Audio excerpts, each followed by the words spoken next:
Préparez vos voyages avec l'agence Riverain Tour International installée à Paris et en Guadeloupe. Des séjours et circuits organisés comprenant hôtel, hébergement chez l'habitant, sans oublier les croisières toutes destinations. L'agence Riverain Tour, ce sont aussi des offres exceptionnelles de billets vers les Antilles ou vers Paris, ainsi que l'Afrique avec facilité de paiement. Riverain Tour, 3 rue Frébeau à Pointe-à-Pitre, 0590 91 72 10 et Paris 09 78 80 13 19.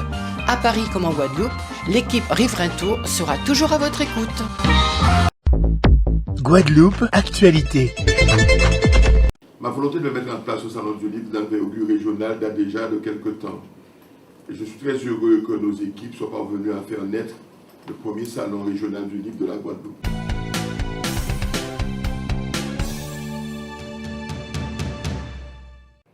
Ça faisait longtemps que nous nourrissions l'ambition de pouvoir organiser un Salon du Livre. Nous savons l'importance de la lecture pour les jeunes, mais aussi pour les moins jeunes, pour le tout public. Et nous savons aussi que nous sommes responsables de l'économie et que organiser un Salon du Livre, c'est aussi travailler dans le cadre du développement de la filière du livre. Les éditeurs, les écrivains, les illustrateurs, tous ceux qui travaillent dans le domaine du livre. Un livre, il y a des métiers tout autour.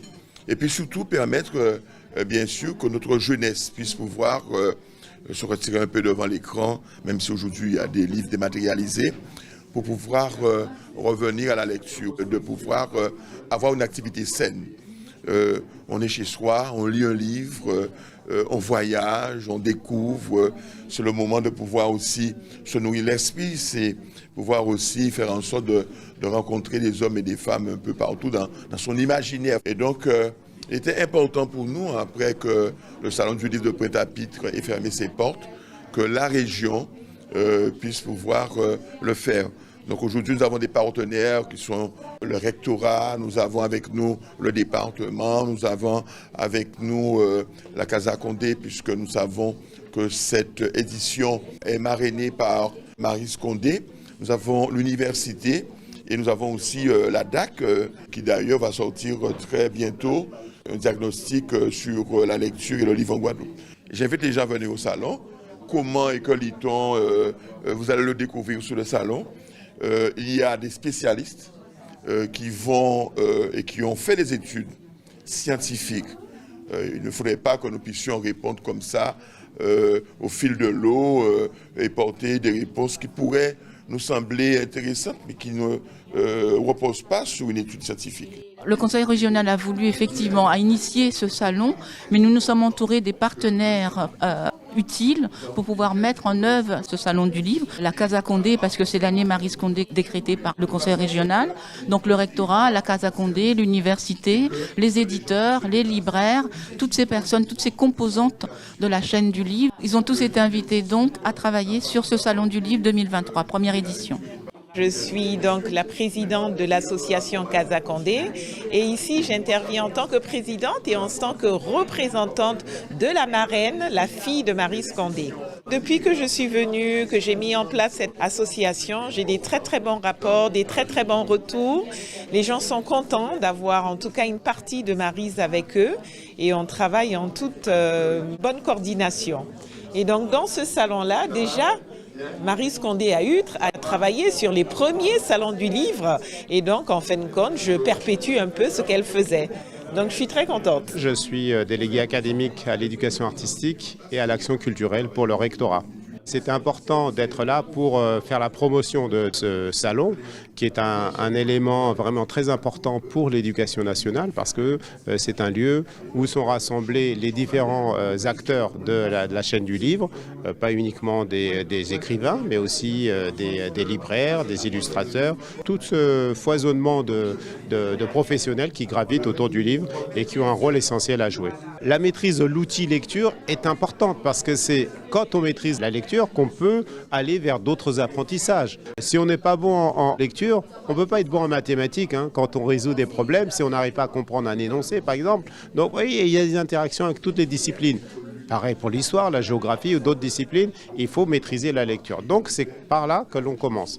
Et donc le rectorat, s'investit pleinement et a trouvé que dans cette proposition de salon du livre, a trouvé une opportunité formidable pour encourager les élèves à lire davantage, à lire et toujours. Moi, je voudrais vraiment dire aux jeunes, et je vais te tutoyer, parce que du coup, quand je te parle, j'ai l'impression d'être un peu jeune aussi. Mais je me rends compte que la lecture, c'est un peu comme tout, on commence par ce qui nous plaît d'abord. Il n'y a pas de niveau.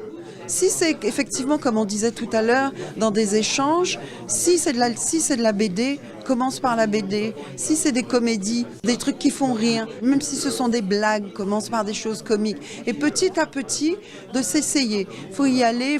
C'est comme le vélo, quoi. On commence, bouf, on tourne une page, bof, on continue, bof, allez, on change de livre, on y va jusqu'à ce qu'on trouve quelque chose qui te prenne, quoi, au cœur, et t'es là, voilà. Quand on aime un film, par exemple, il y a parfois le livre. Le livre amène aussi au film ou le film amène au livre. C'est intéressant parce qu'on peut voir les différentes formes de manière de raconter une histoire. Et c'est tellement inspirant, ça donne des idées, quoi. Un conseil pour ceux qui n'aiment pas trop lire, il faut déjà commencer à lire.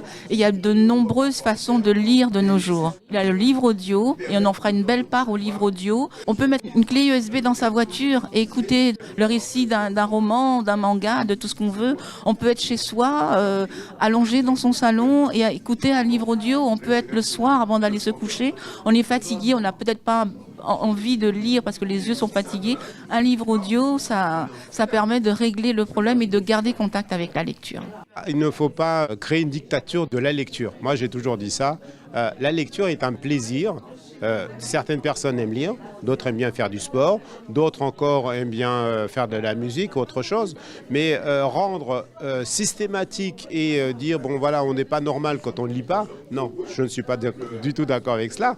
Effectivement, l'enfant, il peut aimer des bandes dessinées, il peut aimer aussi entendre des histoires. On a parlé ce matin de livres audio, c'est formidable parce que c'est pas uniquement dans la lecture personnelle qu'on va développer ces plaisirs-là. Donc il y a différentes formes de littérature, de lecture, et donc il faut proposer aux élèves ces différentes formes. Et peut-être que les élèves, peu à peu, vont eux-mêmes cheminer pour aller de la bande dessinée vers un roman ou vers d'autres types de lecture. De la part de Marguerite, ce qu'on peut dire, c'est qu'elle garde toujours une très très grande affection pour son île. Elle est toujours au courant de tout ce qui se passe. Elle est vraiment très proche de la Guadeloupe. Et elle a accepté ce rôle avec beaucoup de bonheur, avec beaucoup de responsabilité. Et elle regarde de loin tout ce qui se passe. Que représente Maryse Condé pour moi? J'ai pas de mots, c'est quelqu'un que j'aime profondément, c'est une maman spirituelle et je peux pas expliquer d'où ça vient, je l'aime beaucoup, énormément de respect pour elle et voilà, c'est ma famille, vraiment ma famille de cœur. En tant que chargée du salon, j'ai à vous dire que c'était un travail très minutieux, en très peu de temps. Il a fallu identifier un thème qui puisse être fort pour pouvoir relancer ce salon du livre, parce que le dernier salon du livre date de 2013 en Guadeloupe.